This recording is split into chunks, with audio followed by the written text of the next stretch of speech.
नमस्कार, अपना उत्तराखंड में आप सभी का स्वागत है। मैं हूं नीलू। करते हैं खबरों की शुरुआत। तो प्रधानमंत्री मोदी का 12 अक्टूबर को पिथौरागढ़ का दौरा है, जिसकी तैयारियां इस वक्त जोरों पर चल रही है। और प्रधानमंत्री के दौरे को लेकर पिथौरागढ़ शहर को दुल्हन की तरह सजाया गया है।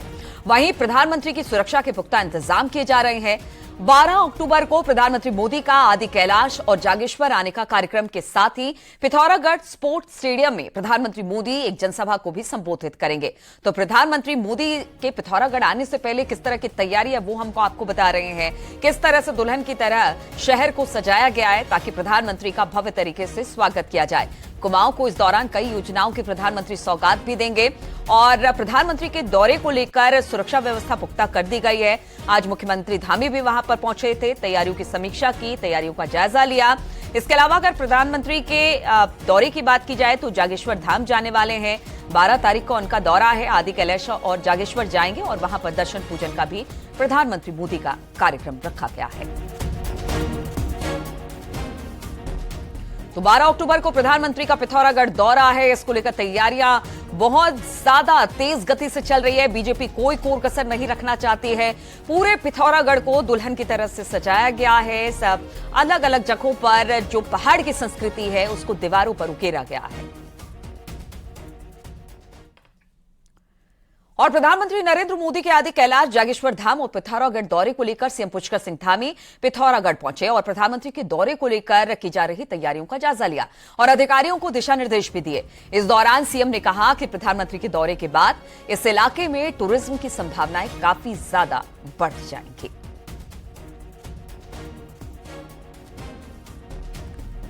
तो इससे पहले भी प्रधानमंत्री कई बार उत्तराखंड आ चुके हैं, चाहे वो केदारनाथ की बात की जाए या बाकी जगहों की बात की जाए, लेकिन इस बार पिथौरागढ़ का दौरा प्रधानमंत्री का होने वाला है। सबसे दूरस्थ गांव है और आखिरी जो शहर कह सकते हैं उत्तराखंड का वो है, बिल्कुल बॉर्डर एरिया है जहां पर प्रधानमंत्री पहुंच रहे हैं। और इसको लेकर मुख्यमंत्री पुष्कर सिंह धामी ने कहा कि जिस तरह से प्रधानमंत्री आ रहे हैं उससे खासतौर पर धार्मिक पर्यटन भी बढ़ेगा। 12 अक्टूबर को प्रधानमंत्री नरेंद्र मोदी का पिथौरागढ़ और अल्मोड़ा दौरा होने वाला है और इसी का जायजा लेने के लिए, एक तरीके से अंतिम तैयारियों का जायजा लेने के लिए सीएम पुष्कर सिंह धामी पिथौरागढ़ पहुंचे हुए हैं। हमारे साथ मौजूद हैं। सीएम साहब, कितना महत्वपूर्ण और कितनी बड़ी अपॉर्चुनिटी है प्रधानमंत्री का दौरा हमारे? अब देखिए, प्रधानमंत्री जी का दौरा हमेशा हमारे राज्य के लिए बहुत ही खुशहाली का होता है और लोग, उत्तराखंड के लोग हमेशा उनके आने का इंतजार करते हैं। और ये दौरा भी निश्चित रूप से हमारे पूरे इस क्षेत्र को, जहां उनका जौलीकोंग, गुंजी और जागेश्वर धाम और उसके बाद पिथौरागढ़ में विकास की योजनाओं का यहाँ पर शिलान्यास, लोकार्पण और एक जनसभा को भी यहाँ संबोधित करेंगे। उससे पहले जागेश्वर धाम में, चूंकि स्कंद पुराण में जागेश्वर धाम की अपनी महत्ता है और इसके साथ साथ जौलीकोंग और पार्वती कुंड, आदि कैलाश, ये सब ऐसे स्थान हैं। ये सारे के सारे मानसखंड जो बाबा कैलाश की भूमि है उस भूमि के अंतर्गत आते हैं। माननीय प्रधानमंत्री नरेंद्र मोदी जी के प्रधानमंत्री बनने के बाद केदारखंड का जिस प्रकार से विकास हुआ है, चाहे 4 धाम ऑल वेदर रोडें हों, केदारनाथ जी का पुनर्निर्माण हो, बद्रीनाथ जी का मास्टर प्लान हो, इसके साथ साथ ऋषिकेश कर्णप्रयाग रेल लाइन हो, देहरादून का हवाई अड्डे का विस्तार हो या ऋषिकेश में एम्स का संचालन हो, ये सारे के सारे काम जो पहले कभी सोचे नहीं जाते थे वो सारे काम हुए हैं। एक तरफ केदारखंड का तेजी से विकास हुआ है। आज 4 धाम यात्रियों की संख्या 47 लाख क्रॉस हो गई है, जो पिछले साल 46 लाख थी और अभी लगभग एक माह 10 दिन की यात्रा बची हुई है।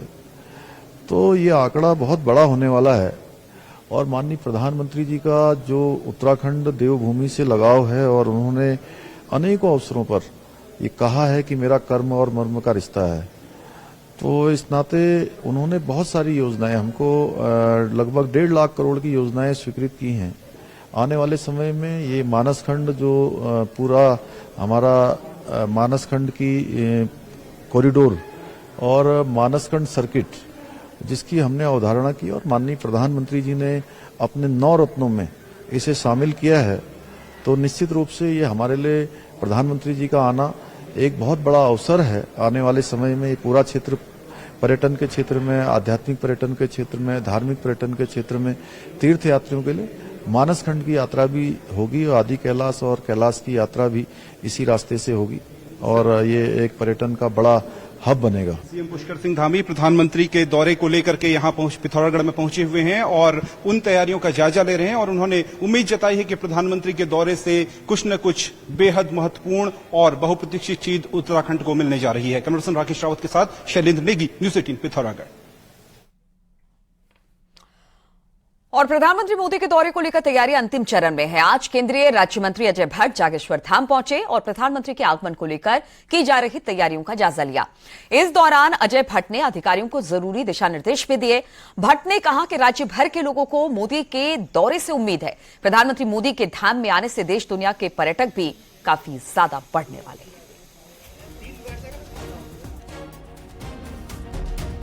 उत्तराखंड की जनता पलक पावड़े बिछा के प्रधानमंत्री जी का इंतजार कर रही है। आप देख ही रहे हैं कितनी उत्साह है लोगों में। जगह जगह पर लोग तैयारियों में हैं। माताएं बहनें अपने पारंपरिक परिधानों में उनके स्वागत करने के लिए जगह जगह खड़ी होंगी, ऐसा जगह जगह पर माताओं बहनों ने बताया है। कार्यकर्ताओं में उत्साह है, जनता में उत्साह है। और न्यूज़ 18 की खबर का एक बार फिर से बड़ा असर देखने को मिला है। नैनीताल के ज्योली कोर्ट में मदरसे में बच्चों के साथ हुए अनैतिक व्यवहार का सीएम धामी ने संज्ञान लिया और कड़े एक्शन के आदेश दिए हैं। साथ ही अवैध रूप से चल रहे मदरसों के वेरिफिकेशन की भी अब मुख्यमंत्री ने बात कही है।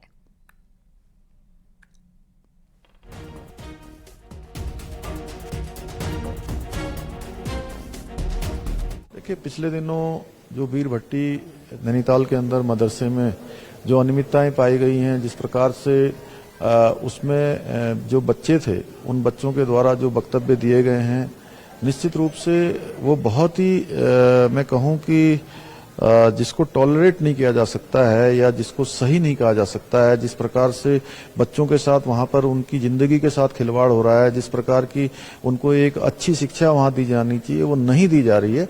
इसलिए हमने ये तय किया है कि पूरे प्रदेश के अंदर जितने भी मदरसे चल रहे हैं उनकी ठीक प्रकार से उनका वेरिफिकेशन होगा, उसकी ठीक से जांच होगी। कहीं भी अगर कोई जो यहाँ वीर भट्टी नैनीताल के मदरसे में जिस प्रकार की अनियमितताएं पाई गई हैं वो अनियमितताएं पाई जाएंगी तो उस पर कार्रवाई होगी। और विकासनगर नेशनल हाईवे 507 पर ट्रक हादसे का शिकार हो गया।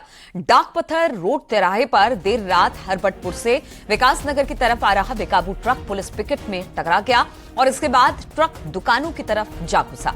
गनीमत रही कि रात के समय होने के वजह से कोई वहां पर मौजूद नहीं था, नहीं तो बड़ा हादसा हो सकता था।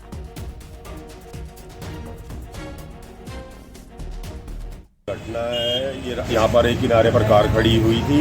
ये ट्रक तेज गति से आ रहा था और इससे गाड़ी संभल नहीं पाई और आकर इसने हमारी दुकान के बाहर, जैसा कि आप मौके पर देख रहे हैं, टक्कर लग गई। और चमोली से खबर आ रही है जहां पर हेमकुंड साहिब की यात्रा पर पाकिस्तान से आए तीर्थयात्रियों की बस हादसे का शिकार हो गई। तीर्थयात्री की बस गोविंद घाट गुरुद्वारे की ओर आ रही थी, तभी तेज ढलान होने के कारण बस बेकाबू होकर सड़क के किनारे बिजली के तारों पर लटक गई और बड़ा हादसा होते होते बाल बाल बच गया। बस में 15 तीर्थयात्री सवार थे। आनन फानन में सूचना पर पहुंची पुलिस ने सभी तीर्थयात्रियों को सुरक्षित बाहर निकाला।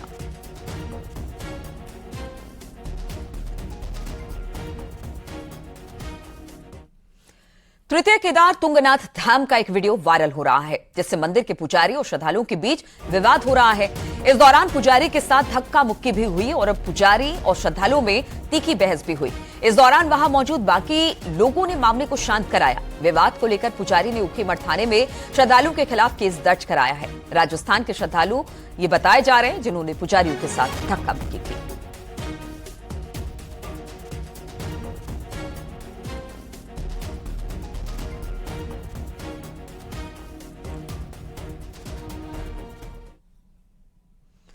कोटद्वार में लेंसडाउन के बेडहाट गांव में बाघ दिखने से लोगों में दहशत का माहौल है और ग्रामीण घरों से बाहर निकलने में डरे हुए हैं। आपको बता दें कि हाल ही के दिनों में बाघ ने एक महिला को अपना निवाला बना डाला, जिसके बाद से लोगों में दहशत है।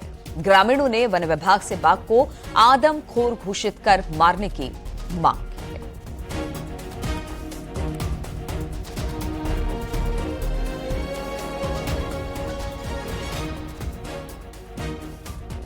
चाहेंगे हमें या तो कहीं जगह दो, हम सारे गाय बच्ची गांव वाले सब आने को तैयार है, छोड़ देंगे हम इस गांव को, पर कोई हमारे सुने ना तब। और रोजगार नहीं है, बकरी है तो बाघ ले जा रही है, हमें भी बाघ खा दे रही है, गाय है तो बाघ खा दे रही है। क्या कमाना है, क्या खाना है हमने? सरकार हमें रोजगार दे दे, कहीं ले जाए, कहीं दूर बसा दे हमें यहाँ छोड़ के। पौड़ी पहुंचे वन संरक्षक पंकज कुमार ने मानव वन्य जीव संघर्ष की घटनाओं को लेकर लोगों से संवाद किया और मानव वन्य जीव संघर्ष में कमी लाने के लिए स्थानीय जनता के साथ प्रसिद्ध शिकारी जॉय हुकील से मिलकर सुझाव भी मांगे। दरअसल पौड़ी जिले में गुलदार और बाघ के हमले लगातार बढ़ते चले जा रहे हैं, जिसमें शाम ढलते ही खौफ पसर रहा है। ऐसे में अब इन हमलों में कमी लाए जाने के लिए जनता से सुझाव दिए जा रहे हैं। वन संरक्षक ने बताया कि जंगली जानवरों से बचने के लिए लोगों को सतर्क रहने की जरूरत है। वहीं आवासीय बस्तियों के आसपास झाड़ी ना उगने दे ताकि गुलदार और बाघ को छिपने की जगह ना मिले, जबकि घरों के आसपास उजाला रखे और मवेशियों के लिए चारा लाने के लिए जंगलों का रुख करने वाली महिलाएं झुंड में जाएं और शाम होने से पहले ही वापस घर लौट आए। तो उनके जो भी अपेक्षाएं हैं उन पे कितना खरे उतरे, उनकी और क्या अपेक्षाएं हैं, उनकी क्या समस्याएं हैं, उनको हमने सुना और हमने भी अपना जो भी पक्ष है रखा और हमने ये भी आश्वासन दिया कि हम लोग और जो है मिलकर जो है उनके सहयोग से जो है इस समस्या का निदान करने में। चकराता में टिहरी मलेथा त्यूणी नेशनल हाईवे पर डामरीकरण का काम चल रहा है, लेकिन इस पर अब सवाल उठ रहे हैं। सड़क का डामगर हाथ से ही उखड़ रहा है। ग्रामीणों का आरोप है कि डामरीकरण में घटिया सामग्री का इस्तेमाल किया जा रहा है, जिसकी वजह से डामर हाथ से ही उखड़ जा रहा है।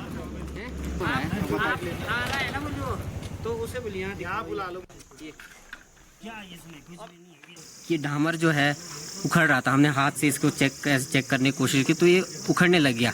तो हमने जो संबंधित कंपनी के आरजीबी कंपनी के जो यहाँ पे साइड इंचार्ज है, जब उनसे कहा कि भाई ये किस प्रकार का कार्य हो रहा है, तो इसमें वो जवाब देने में असमर्थ रहे। तो दुर्भाग्य है ये क्षेत्र का कि इस तरीके का कार्य राष्ट्रीय राजमार्ग। और जैसे ही मुझे यहाँ पे पता चला मैं तुरंत साइड पे आया, जहाँ जहाँ कुछ कमियां हैं उन्हें तुरंत रिपेयर किया जाएगा और गुणवत्तापूर्वक कार्य किया जाएगा और जो भी कार्य किया जा रहा है और गुणवत्ता के अकॉर्डिंग। टिहरी में चंबा के बागी मैठाड़ गांव में 15 अगस्त 2014 को बादल फटने से भारी तबाही हुई, जिसके बाद कई लोगों का गांव से विस्थापन किया गया और कुछ लोगों को मुआवजा भी दिया गया, लेकिन गांव में सुरक्षा संबंधी काम आज तक नहीं हो पाए। सुरक्षा दीवार, पुलिया, रास्तों का निर्माण नहीं हो पाया, जिसकी वजह से लोगों को भारी दिक्कतों का सामना करना पड़ रहा है। वहीं डीएम का कहना है कि जहां से भी इस तरह की शिकायत मिल रही है उसकी कमेटी के माध्यम से जांच कराई जाएगी और सुरक्षा काम किए जाएंगे।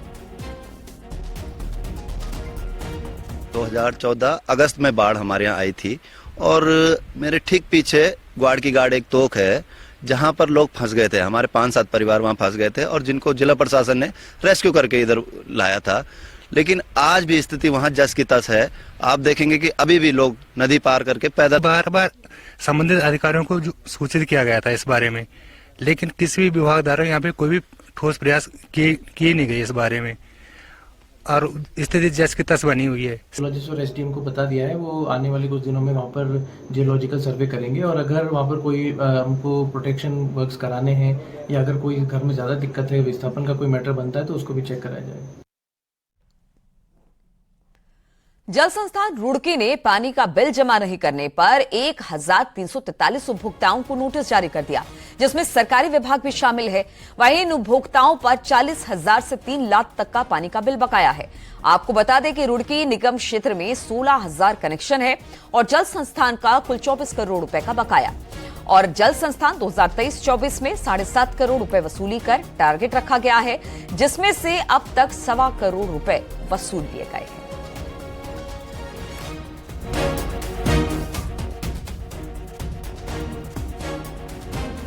हमारे यहाँ जो उत्तराखंड जल स्नान रुड़की में जो हमारे लगभग 16,000 कनेक्शंस हैं जो नगर क्षेत्र में आते हैं, नगर निगम क्षेत्र में आते हैं, और उनमें लगभग हमारा 24 करोड़ रुपए का पूरा बकाया है। और हमें जो साल 2023-24 का टारगेट मिला है वो 7.5 करोड़ रुपए का मिला है। और उसके अगेंस्ट हमने अभी 1343 कनेक्शनों की लगभग 14 करोड़ की आरसी काटी है, और उनमें से अभी कुछ आरसी हमने अप्रैल में काटी थी जो अभी पहुंची हैं।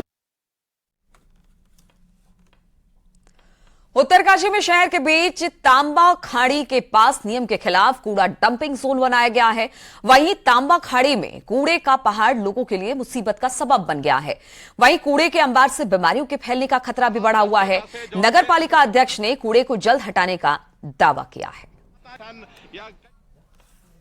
देखिए, ये पिछले 4 साल से ये कूड़े का पहाड़ है। ये कभी गंगोत्री राष्ट्रीय राजमार्ग हुआ करता था, लेकिन यहाँ पे एक टनल बनी है, तो उसके बाद ये जो राष्ट्रीय राजमार्ग है इसको कूड़ा घर में तब्दील कर दिया नगर पालिका ने, और लाखों टन यहाँ पे कूड़ा एकत्रित हो रखा। हालांकि कुछ कूड़े आज रात से कल से कूड़ा जो फ्रंट का है सारा पीछे चल जाएगा, तामाखानी के पीछे वाली सुरंग में।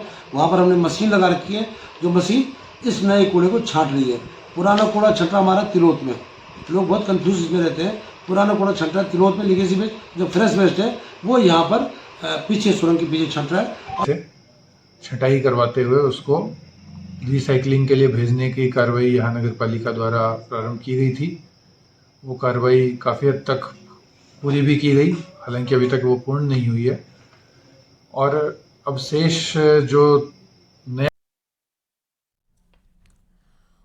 और सिखों के प्रसिद्ध धाम हेमकुंड साहिब के कपाट शीतकाल के लिए 11 अक्टूबर को दोपहर 1 बजे बंद किए जाएंगे। हर साल हेमकुंड साहिब के कपाट मई महीने में खुलते हैं और यात्रा अक्टूबर तक चलती है। वहीं इस साल अभी तक 1,84,000 तीर्थयात्री हेमकुंड साहिब के दर्शन कर चुके हैं। गुरुद्वारा प्रबंधक का कमेटी का मानना है कि कपाट बंद होने के मौके पर 2500 से 3000 श्रद्धालु मौजूद रह सकते हैं। कपाट बंद होने के दिन सुबह 10 बजे सुखमणी साहिब का पाठ और 11:30 बजे से शबद कीर्तन होंगे। 12:30 बजे साल की अंतिम अरदास होगी और दोपहर 1 बजे पंच प्यारों की अगुवाई में गुरु ग्रंथ साहब को दरबार साहिब से सचखंड लाया जाएगा। हर वर्ष की भांति इस बार भी जब कपाट बंद होंगे तो दोपहर को 1 बजे संपूर्ण रूप से समाप्ति हो जाएगी। पहले सुखमणी साहब का पाठ रहेगा, उसके बाद कीर्तन के बाद जो महाराज का स्वरूप है उसको उनके दिव्य गृह में लेके जाया जाएगा। और बहुत सारी भव्य संगत ऑलरेडी ऊपर जा चुकी है, घाघरिया पहुंच गई है, बहुत सारी संगत आ रही है। इसमें आर्मी का बैंड भी रहेगा और बैंड भी आ रहे हैं और बड़े भव्य रूप से समाप्ति भी की जाएगी। और रुकेंगे यहाँ पर छोटे से ब्रेक के लिए, बहुत जल्द लौटते हैं।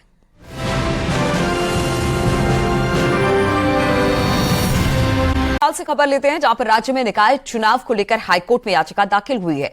वहीं हाईकोर्ट ने सरकार को नोटिस जारी किया है और 2 हफ्ते में सरकार से जवाब मांगा है। कोर्ट ने पूछा कि अभी तक चुनाव प्रक्रिया क्यों शुरू नहीं हुई है। तो बातचीत करने के लिए वीरेंद्र बिष्ट हमारे साथ जुड़ गए हैं। वीरेंद्र, क्या कहा आज कोर्ट ने इस पूरे मामले को लेकर? देखिए नीलू, जिस तरह से राज्य में निकाय चुनाव की प्रक्रिया 2 दिसंबर 2023 से पहले कर देनी चाहिए थी और 6 महीने पहले इस पूरी प्रक्रिया को शुरू राज्य निर्वाचन आयोग द्वारा कर देना चाहिए था, लेकिन सरकार की जो मंशा थी कि चुनाव अभी कुछ टाइम टाल दिए जाएं, उसको लेकर हाईकोर्ट में याचिका आई है। और साफ तौर पर इस याचिका में कहा गया है कि उत्तराखंड में जो पालिकाएं हैं उनमें संकट की स्थिति बन रही है, क्योंकि 2 दिसंबर को कार्यकाल खत्म हो जाएगा और नई बोर्ड तब तक आ नहीं पाएगी। आज कोर्ट ने चुनाव आयोग और राज्य सरकार से ये पूछा है 2 हफ्ते के भीतर और ये कहा है कि आप ये बताएं कि आखिरकार ये चुनाव को अभी तक जो प्रक्रिया शुरू होनी थी, चाहे वो वोटर लिस्ट की है, चाहे वो अन्य जो राज्य निर्वाचन आयोग को तैयारियां की जानी थी, वो अभी तक क्यों नहीं की? बिल्कुल, तो जो तैयारियां किए जानी थी वो अब तक नहीं हो पाई है और यही सवाल आज हाईकोर्ट ने पूछा है राज्य सरकार से। बहुत बहुत शुक्रिया आपका जानकारी देने के लिए। वहीं 5 राज्यों में होने वाले विधानसभा चुनाव को लेकर सीएम धामी ने कहा कि जनता ने मन बना लिया है और बीजेपी की जीत तय है। सरकार से मैंने जहां राजस्थान, मध्य प्रदेश और छत्तीसगढ़ के लोगों का जो एक भाव देखा है और उससे पहले हैदराबाद में और उसके आसपास तेलंगाना में जाकर देखा है, निश्चित रूप से देश की जनता आज डबल इंजन की सरकार चाहती है।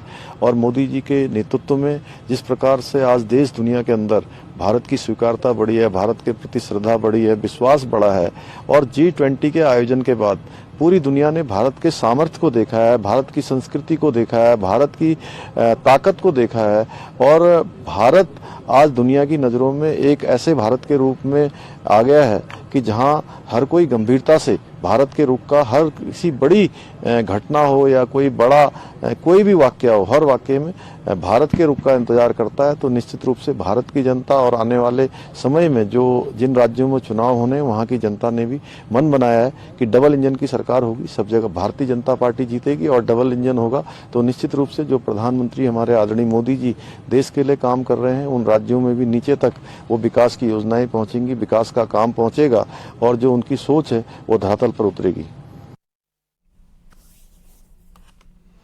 तो उत्तराखंड की खबरों में फिलहाल इतना ही। रुकेंगे छोटे से ब्रेक के लिए, लेकिन ब्रेक के बाद भी लगातार खबरों का सिलसिला यहां जारी है।